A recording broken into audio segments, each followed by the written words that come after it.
Guys, kalau sebelum nonton itu subscribe dulu ya, loncengnya dinyalain ya, kayak ada lampunya warna kuning.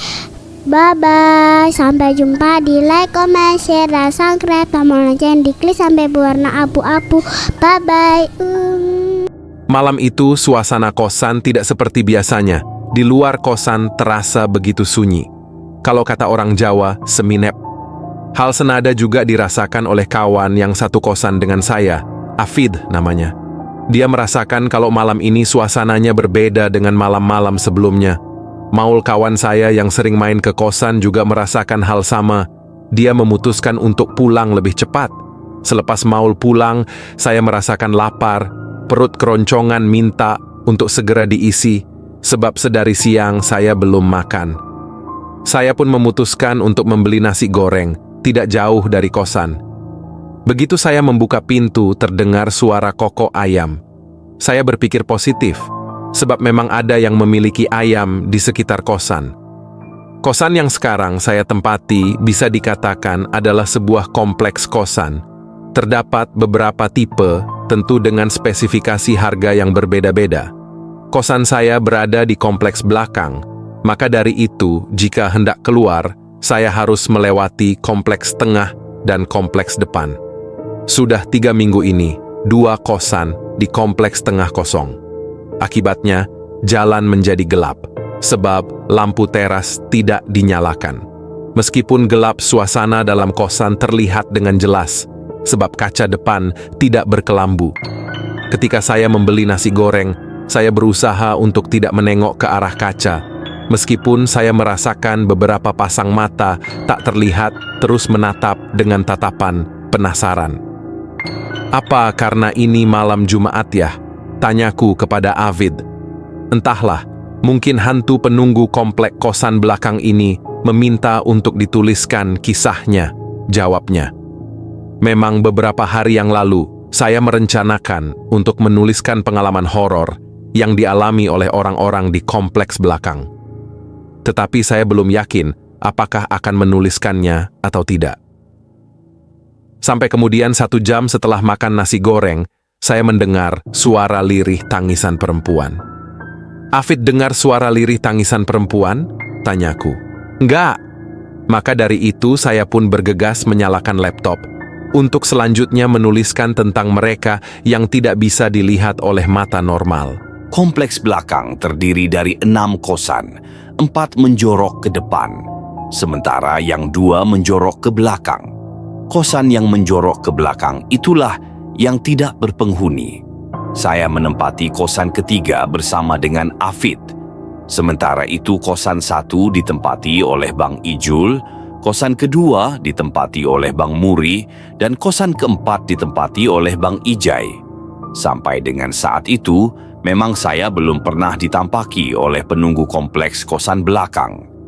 Tetapi suara ketukan di pintu, di dinding, suara lompatan langkah sering saya dengar, bau pandan.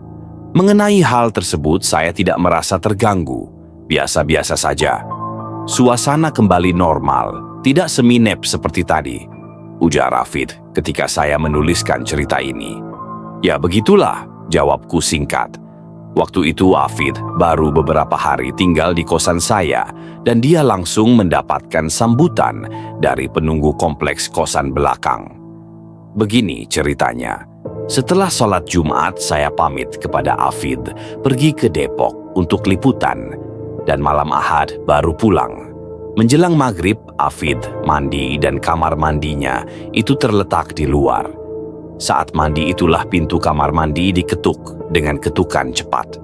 Setelah dibuka dan dicek ke sekitar tidak ada siapa-siapa. Masih di malam yang sama dengan Afid, Bang Muri juga mendapat gangguan. Tidak biasanya ia mencuci pakaian pada dini hari, waktu itu ia mencuci pakaian di jam 2 dini hari. Di tengah-tengah menggosok pakaian itulah dia merasakan ada yang meneteskan air di punggungnya. Setelah dicek ternyata tidak basah. Tidak hanya sampai di situ, dia merasakan ada yang mengawasinya. Pas dikejar ke depan tidak ada siapa-siapa. Gara-gara kejadian tersebut hingga pagi ia tidak bisa tidur. Pada malam berikutnya, yaitu malam Senin, terdengar gedoran kepala ke arah pintu. Sementara itu jam menunjukkan pukul 1:30. Saya mengabaikan gedoran ke arah tersebut. Tak berselang lama, Bang Muri mengetuk pintu kosan, memanggil nama saya. Ia mengatakan apakah saya tadi menggedor suara pintu. Saya pun menggelengkan kepala. Lebih lanjut, ia menceritakan bahwa tidak bisa tidur dan meminta kepada saya untuk menemani. Saya pun akhirnya tidur di kosan Bang Muri. Justru yang terjadi, saya tidak bisa tidur, sedangkan Bang Muri tidur dengan sangat pulas. Hingga jam 1:30 saya belum bisa tidur. Saya pun memutuskan untuk chat Afid yang sedang main di kosan temannya, meminta untuk segera pulang. Jam 12, tepat Afid datang ke kosan. Dia bersama dengan kawannya, Lafi namanya. Saya pun kemudian kembali ke kosan saya. Afid kemudian menceritakan kepada Lafi perihal kejadian horor yang ia alami di malam Sabtu, serta beberapa suara ketukan yang ia dengar. Kami pun sepakat malam itu mengadakan uji nyali. Pintu kamar kosan saya buka lebar-lebar, sehingga apa yang terjadi di luar akan terdengar dan terlihat dengan jelas. Bukannya kami mengadakan pengajian atau apa, justru kami malah ngerumpi menceritakan pengalaman horor masing-masing. Suara derap langkah lompatan, gedoran di tembok, gedoran pintu terdengar dengan jelas. Kalau kalian pernah menonton acara uji nyali di sebuah stasiun televisi, suasananya seperti itu. Bukannya menyerah dengan segera menutup pintu dan menghentikan obrolan, justru obrolan kami semakin seru perihal dunia gaib. Tak berselang lama pada jam 4, sebelum suara tarhim masjid berkumandang, kami semua mencium aroma pandan bercampur dengan melati. Bau tersebut seolah mengakhiri suara-suara ketukan malam itu. Di antara kami penghuni kompleks kosan belakang, Bang Ijul adalah yang paling lama, sudah lebih dari 10 tahun. Pas tahun pertama, ia tinggal di kosan paling belakang. Hawa di kosan belakang itu beda banget, panas. Saya pernah ada pengalaman horor di halaman kosan paling belakang itu. Menjelang maghrib kejadiannya, saya baru pulang dari tempat kerja, ujar Bang Ijul. Nah, di halaman ada 3 orang anak sedang main kelereng. Satu anak itu pakainya bagus, wajahnya bule, sinyo Belanda. Sementara yang 2 itu pakaiannya lusuh, wajah pribumi. Setelah saya masuk ke kosan, lalu keluar lagi sudah nggak ada, lanjutnya. Ia mengaku sudah biasa dengan kejadian-kejadian semacam itu dan tidak mempermasalahkannya, sebab di dunia ini tidak hanya ada manusia saja, tetapi juga makhluk halu. Di kosan yang sekarang ia tempati, Bang Ijal mengaku pernah didatangi sosok kuntilanak. Sosok kun-kun, saya lagi tidur kun-kun di dekat kaki saya, menendang-nendang kaki saya. Saya abaikanlah. Kehadirannya diawali dengan bau pandan bercampur dengan bau melati, terangnya. Bang Ijal juga menceritakan bahwa beberapa hari lalu ketika tengah malam ke Maramandi, dia melihat di kosan belakang sosok pocong. Bang Ijai bekerja sehari-hari sebagai ojek online. Alhasil, dia sering pulang larut malam. Selain sering ditampaki sosok pocong di kosan belakang, ia juga pernah didatangi langsung oleh sosok tersebut. Bang Ijai baru saja terlelap tidur, akan tetapi tarikan di kakinya membangunkan tidurnya. Pas dia bangun, ternyata sosok pocong berwajah pucat berada di dekat kakinya. Spontan Bang Ijai langsung membentaknya. Sosok pocong tersebut pun bergegas pergi menembus tembok.